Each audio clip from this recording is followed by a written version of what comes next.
Hey everybody, wake up. This is Wake Up with Mark Joyner. Today we're going to be talking about alchemy.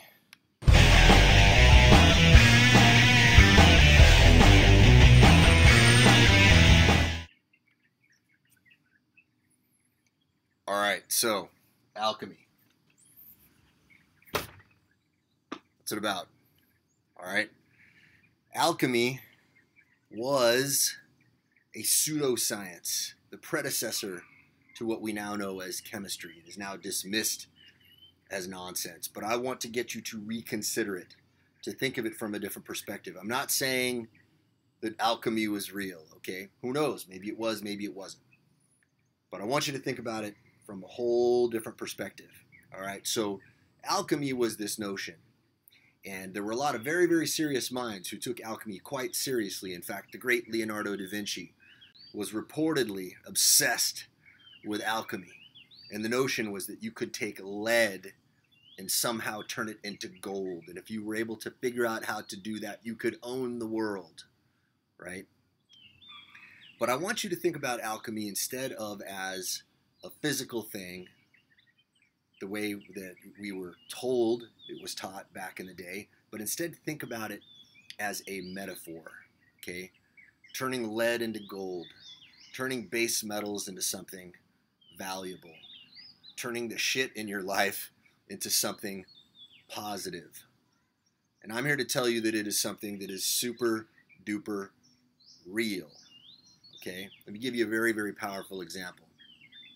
When I was younger, I used to be terrified of public speaking, literally terrified. In fact, the first time as a young Army officer, I had to give a talk in front of a whole bunch of other officers. My hands were shaking. I was so nervous. My voice was quivering. Even though I had really, really great, important things to say, I knew that I had powerful things to say. I knew that I was probably the smartest guy in the room. I was terrified. I was totally terrified. Now, there are a number of things that I have done to overcome my fear of public speaking. In fact, if you go to the Simpleology blog right now, you can read some stuff about that. The blog post that is up in this moment as I'm posting this is all about that.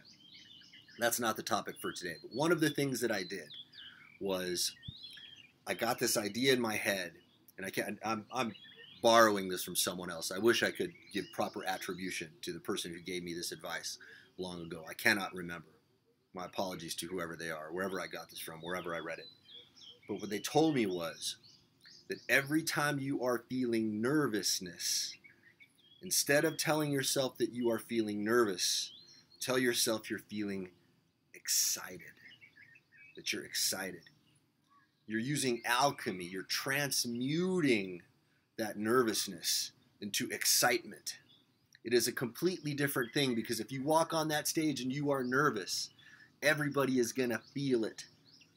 Everybody is going to feel it, right? And then that nervousness is going to spread out into the room, and everybody's going to feel uncomfortable, and they're going to think you're a bad speaker. But if you get up there and you feel excitement, everyone in the room instead is going to feel that excitement. And what you are feeling internally is going to be totally different. It is transmutation. It is transmutation of something going on inside your body. But this isn't the limit, guys. This isn't the end to what alchemy can do.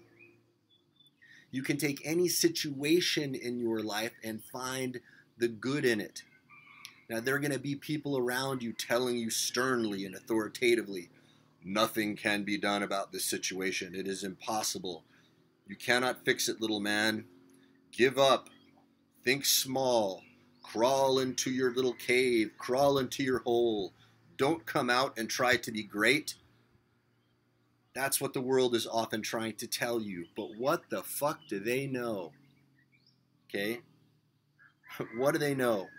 When we've got guys out there like Wim Hof who are doing things that are authoritatively stated to be physically impossible, and he is now doing this in the lab measurably. He is neutralizing toxins with his breath. And he's not just a freak. He's not an outlier. He's teaching other people how to do it. They were able to reproduce these results with his students as well. Google this. Check it out. Totally verifiable. This is not disputable at this point. When things like that are possible, when a guy like Wim Hof can transmute toxins and neutralize them through the power of his breath, what else is possible that we don't yet know? So when people come and they tell you that things are hopeless, what do they know about it? What do they know? What right do they have to come out and tell you authoritatively that nothing can be done? It's up to you. Maybe there's a way. I'm telling you, there's probably a way. And you can extend this thinking into everything in your life. Haters used to bother the hell out of me. I will tell you right now, I'll be very real with you. There was a period in my life, for those of you who have followed me from a long way back, from decades ago, back in the early days of online marketing, you remember this thing called the farewell package that I did. It's when I left the internet marketing industry. I really wanted to leave. That was a real thing. And I'll tell you, the major reason why was because I let haters get into my head. They won. They got into my head. I gave up. Okay? Now, I left with a big splash. We made a lot of money as we did it. Okay? In some sense, I did transmute that terrible situation into something awesome. Okay, I think it was pretty miraculous what we did, but ultimately I allowed them to beat me. I should have done much better. I should not have quit. But now what do? Now I use the power of alchemy. I use their hate. Their hate is my ice cream now. I love it. I love it. I thrive on it. I love their hate and their doubt, and I love proving them wrong. It gives me great joy. So go ahead and hate. Go ahead and hate, man. I'm going to use it. I'm going to use it. I was watching a documentary the other night about BUDS class. BUDS is what SEALs have to go through to become SEALs. It is one of the toughest military training programs in the world. And if you do it during winter, you have to experience some bitter, bitter cold. Now, this is in San Diego, but these guys are doing these late night swims out in the ocean in the winter, and they are freezing their nuts off out there.